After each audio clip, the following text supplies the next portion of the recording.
First, I want to introduce myself. My name is Sean Boda. I am the Public Affairs Officer at U.S. Embassy in Monrovia, Liberia.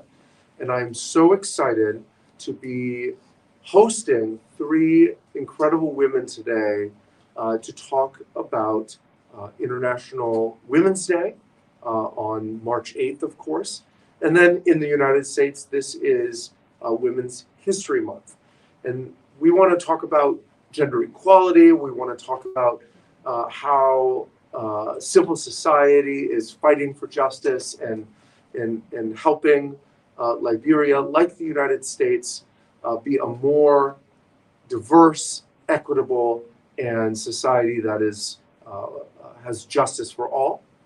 And so before we start today's conversation, I wanted to set the stage with my panelists, who I'll introduce in just a moment, but by reading this year's proclamation in the United States on Women's History Month in 2022. And it starts with, every March, Women's History Month provides an opportunity to honor the generations of trailblazing women and girls who have built our nation, shaped our progress, and strengthened our character as a people. And I think this applies to both the United States and Liberia. But here, speaking of American history, throughout American history, despite hardship, exclusion, and discrimination, women have strived and sacrificed for equity and equality in communities across the country. Generations of Native American women were stewards of the land and continue to lead the fight for climate justice. Black women fought to end slavery, advocate for civil rights, and pass the Voting Rights Act. Suffragists helped pass the 19th Amendment to the Constitution so that no American could be denied a vote on the basis of sex. So standing on the shoulders of the heroines who came before them, today's women and girls in the United States and around the world continue to carry forward the mission of ending or of ensuring that our daughters have the same opportunities as our sons.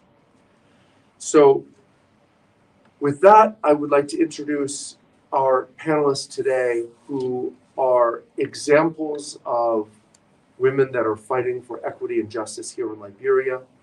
We are joined today by Representative Rosana Schaack, who is also a 2018 IVLP Goldstar Fellow and a previous exchange participant in the Humphrey program.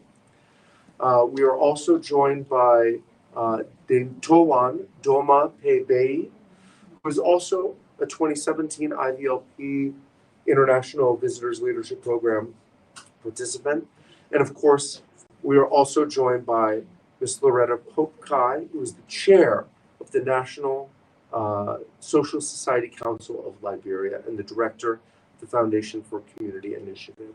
So with that, I would love for each of our panelists just to briefly introduce themselves, and then we'll get started with the conversation. So Representative Schaack, would you begin? Thank you, Sean. And again, good afternoon, everyone. It's a pleasure to be here today. And I am Honorable Rosana Schaack. I represent the great people of Electoral District 1, Cess County, but I'm also the chair on the House Committee on Gender, Equity, Child Development, and Social Services. And I have just completed my tenure as the chair of the Women's Legislative Caucus. And so you can tell from my intro that women's issues, human rights issues, child rights issues are things that are important to me. And so I count it a great honor to be here today. So like Sean said, I'm Daintowon Domah Pay-Bayee. You always hear people sometimes say Ambassador Daintowon Domah Pay-Bayee because I was certified as a young ambassador for peace as the result of advocacy for the rights of women with and without disability, as well as youth. I'm a 2017 IVLP, and I love the topic that year that had to do with race and social justice, looking at the African American experience. I'm currently the chairperson or executive director of the National Commission on Disability, and I was appointed last year by His Excellency to study affairs of my community because I'm also a person with disability. I had the opportunity of serving as Deputy Secretary General for the Federation of Liberian Youth Life, and my passion is seeing how best women with disability can have right to economic empowerment, right to livelihood, right to political participation, right to leadership, and just seeing that barrier broken with full accessibility. Because when it comes to women with disability, our own equitable and equal participation comes from the background of full accessibility. So it's great to be here. Thank you. Thank you. My name is Loretta Pope Kai, and I'm the chairperson of the National Civil Society Council of Liberia. I was elected in 2019 to study affairs of the National Civil Society Council of Liberia. And the council has more than 2,500 member-based organizations, inclusive NGOs, community-based organizations, faith-based organizations, women groups, and youth groups. And I'm also the executive director for the Foundation for Community Initiatives. And the Foundation for Community Initiatives, we work in the natural resource governance sector. Our aim is to promote women inclusion in natural resource governance, women conservation, and environmental sustainability. So I'm happy to be here as we celebrate International Women's Day. It's good that we tell our stories so other young women can follow us and also know that we are mentors in leading the fight to end gender equality in Liberia. Well, that's such a wonderful segue into this first question, because I was noting earlier when we were speaking, International Women's Day is something that many Americans don't know that much about. They know about Women's History Month, but internationally, this is a very important day. And so I did want to, let's start with you, Honorable Representative Schaak. Can you tell us, what does International Women's Day mean to you, and why is it important? Well, International Women's Day has resonated personally with me for more than a decade now, because before going into the legislature, I founded and was the executive director of a local NGO called Touching Humanity in Need of Kindness, Inc. It's the acronym. And the foremost mission of Think was to see how we could focus on the disenfranchised segments of our Liberian society, especially women and children. And when we founded Think, it was looking at females that were associated with the Civil War as combatants, or they were used as sex slaves of the male fighters. But looking, when we started, interacting with international groups, with the UN, with the embassy here, then I was exposed to what women were doing in other parts of the world. And then that's how we started, knowing about the Commission on the Status of Women, all of these different international instruments that Liberia had been a signature to. And so looking at our part as a grassroots organization was, how can we fit in and spread the message, disseminate this message that nationally the government had a fixed signature to, like the CEDAW, the rights of the child, all of that, to make it more practical to people at the grassroots level. But working with the NGO for more than 15 years, then I saw that we were going around in circles. We did not have representation at leadership at the national level. And so I decided, I told my staff and some of my supporters, my family, that it's about time that I'm in the right church, but I'm sitting on the wrong bench. I need to move from where I am and get to where decisions are made to see how we can make it more practical to represent our people. I'm a woman from the health background, but I'm also a person of disability. I had polio when I was 2. and it affected my right leg. But from that, it has hampered me in movement in some areas, but I'm never left behind. I don't want to be left behind. And so I push forward for that to see how my experience can be seen as a beacon of hope for other young girls and women of disability. And going the extra mile, reaching out. And when I decided to get into politics in the legislature, let's see, I grew up in Monrovia, but my parents and grandparents are from a very, very rural area. And when I started the NGO, well, first worked with another NGO, we were assigned to Grand Bassa and River Cess counties. And I learned that my parents are from River Cess, and how is it that everything is so backward there? And I said, no, I'm going to get there to represent these people. It was a fight, but in the end, we were victorious in 2017, and I found myself there being able to look at the gender inequalities for women, especially when it comes to political participation. How can we help women to come forth in the first place, become candidates? How can we have political parties recognize their strength and potential of women leaders?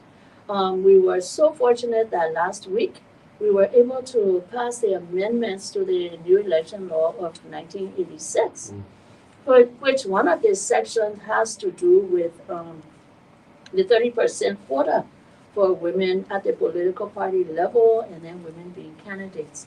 So I see this whole focus on the theme of this year's International Women's Day, talking about gender equality. Today for a sustainable tomorrow, that's a global theme.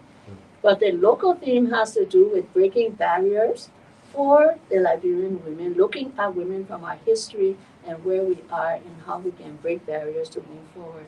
So I'm really excited about the theme for us, not only as a woman, but as a legislator, a female legislator, working along with our men to see how we can do laws and implement or have oversight on those laws that are there to make sure our people, feel the effect. Thank you so much. Wonderful. So I'll direct my next question to Ms. Pay-Bayee. If you can talk a little bit about how diversity, equity, and inclusion are very important in the fight for gender equality and justice.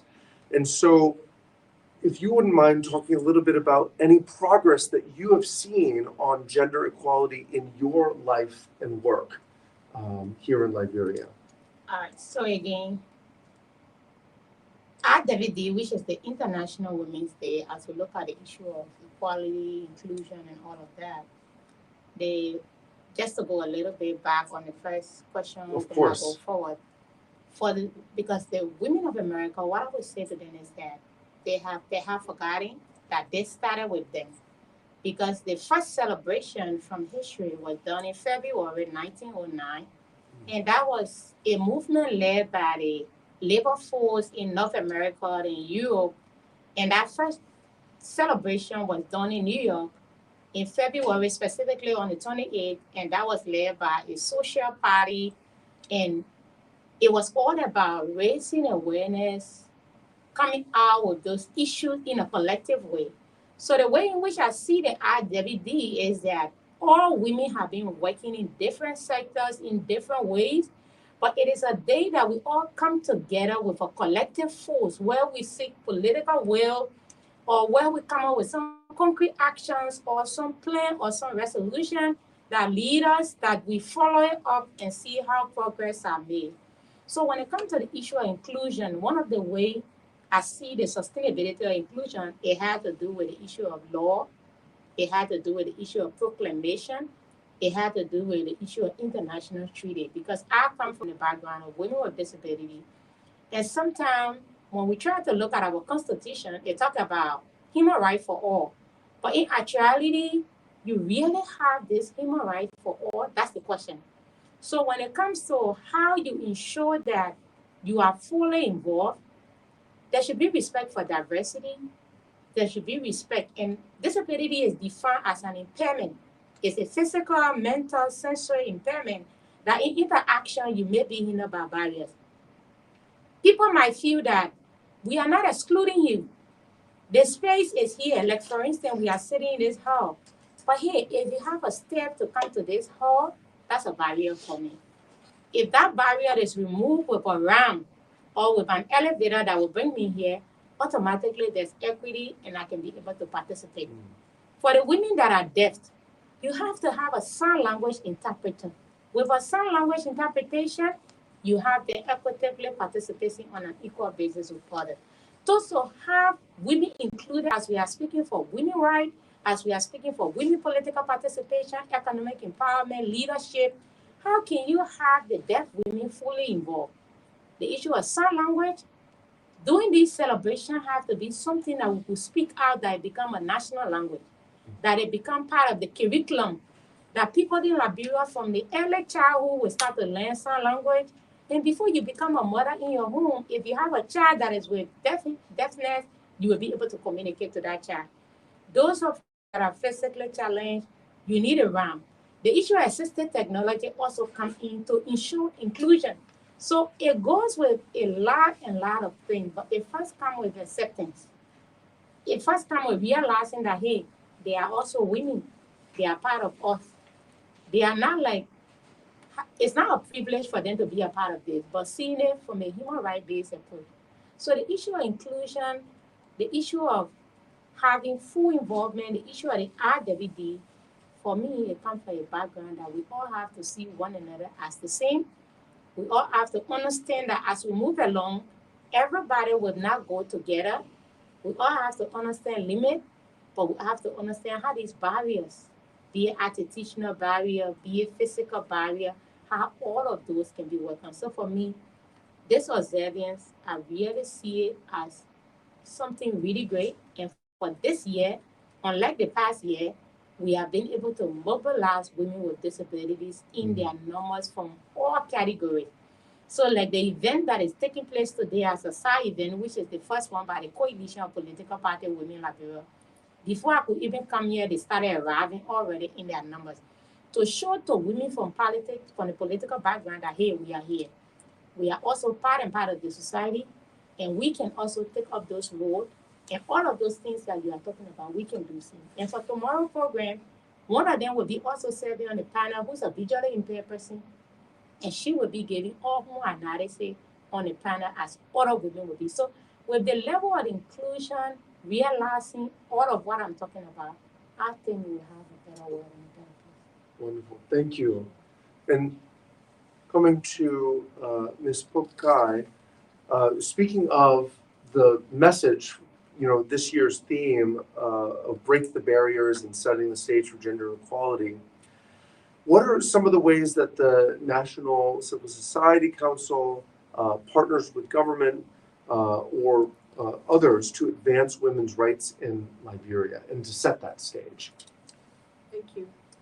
So the council has remained engaged in working with the government, and we have developed many policy frameworks in order to support the national development agenda, and also to make sure that civil society organizations are included and represented.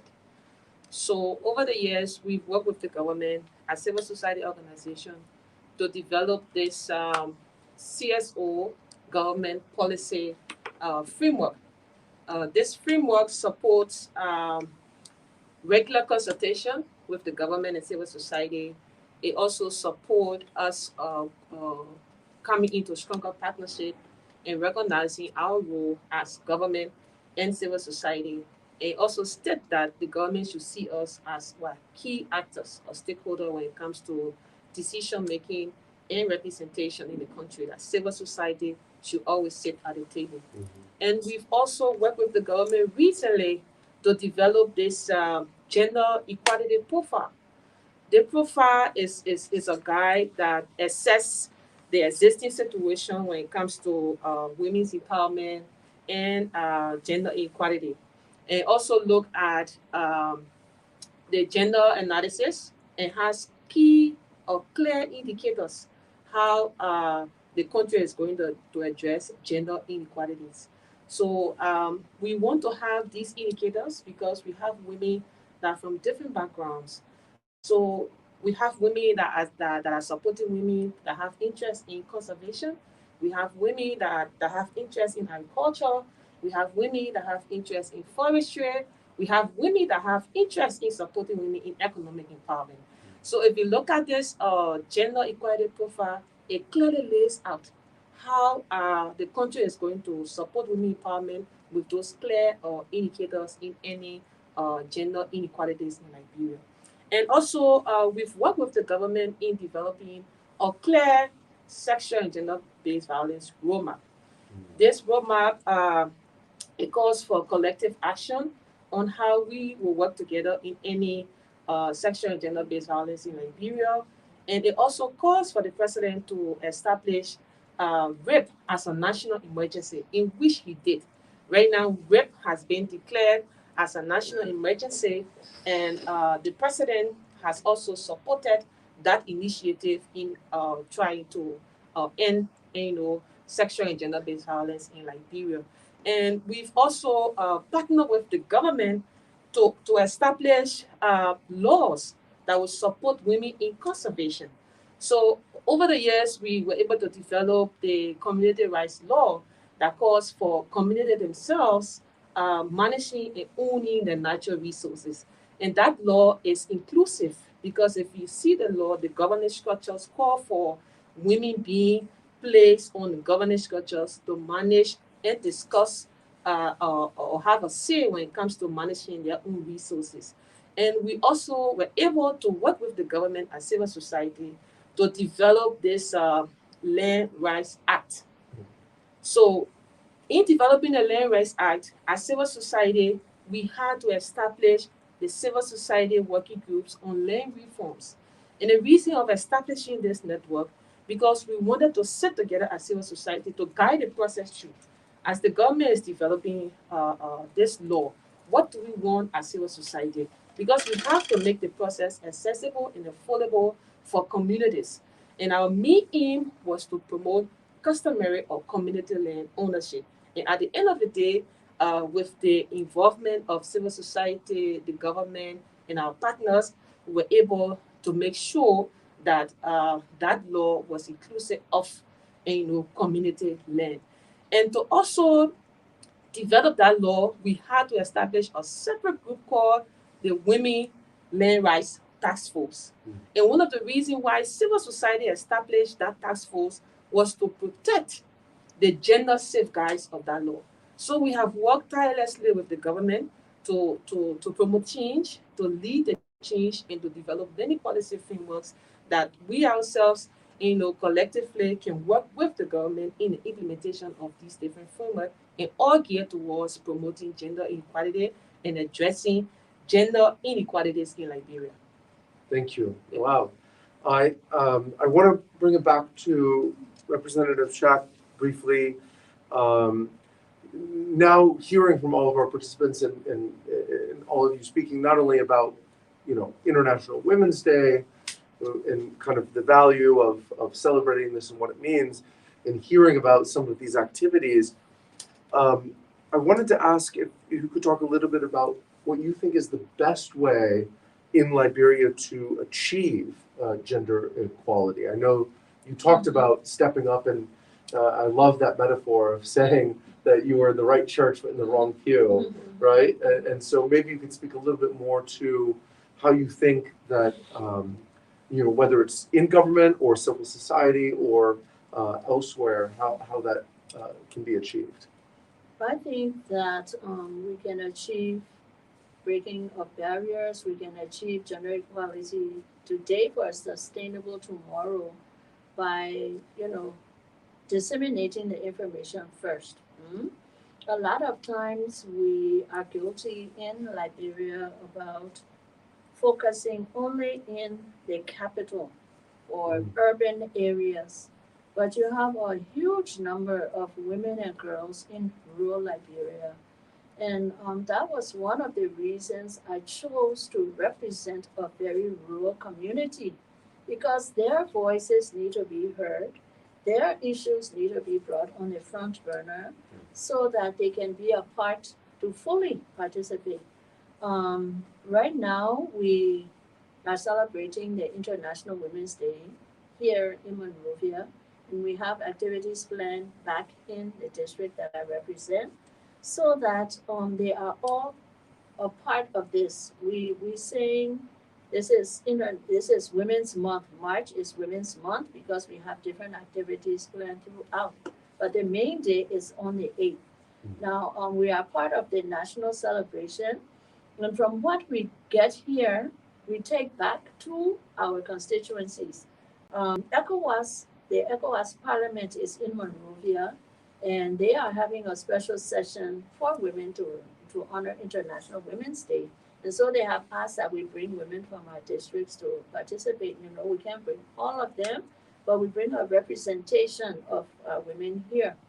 Then it's up to us, especially women leaders, women representatives, to take messages back to our constituencies so they know what is happening on a national level. Daintowon said something earlier about the participation of persons with disability, especially the most left out group are the hearing impaired people. A few years ago, almost 5 years ago, a little girl around 11, 12 got missing, and she's a deaf girl. And we have not been able to find anybody she's related to. We put on the radio, we went through all of the deaf institutions, and we could not get anyone, even up to now. And so she's at one of our centers for vulnerable children. But how does she go to school? You know, none of us know sign language, so we take her to programs with the other kids, and she's just there in person, but she's not really getting what's happening. And so that has been one of the issues that I have, really taken to, that people, especially in the social work schools, that people learn sign language. You never know when you're going to need it. Because when we found this little girl, we call her Esther. The kids in the home gave her the name Esther. We don't know her real name. So we were thinking she had come from one of the institutions. And I gave her a piece of paper and wrote a sentence, "My name is," and she did not know what it was. And she scribbled. And so the social worker and I looked at each other and said, no, she has not, been able to learn how to read or write or anything. So those are some of the gaps we look at that we would like to be more practical in taking to the least or the farthest away community where women and girls are. A lot of times we are so anxious that like climate change, our people are farmers. How can we take the technology of preserving forests to farm in one area instead of moving, burning down? So those are areas that we work with the Ministry of Agriculture or coordinators in our areas to improve the system of farming so that we know how to change around cropping so that the soil gets, the nutrients back, and next time you plant something else that will not deplete. So those are areas that we look at to make it practical so our people benefit from these topics. It's not just us talking it in Monrovia or at the Capitol building, but taking it back to our constituencies that we represent. Wonderful. Just moving on, and after this last series of questions, we'll have some time for final reflections, but I wanted to ask Madam Pay-Bayee how you would like other women and girls to view this day, International Women's Day or Women's History Month in general, or some thoughts on how you hope that people see this day. For me, I think we should all see this day as a day that belongs to all women, regardless of who you are, regardless of your background, regardless of whether you are a rural woman, like a woman living in a rural area, whether you are from traditional background, whether you are with or without disability. This is a day set aside that we all must collectively come together and raise awareness on all of those issues of concern. Women in health, women peace and security, women cross-border trade, all of those issues that affect women are issues of concern to every woman.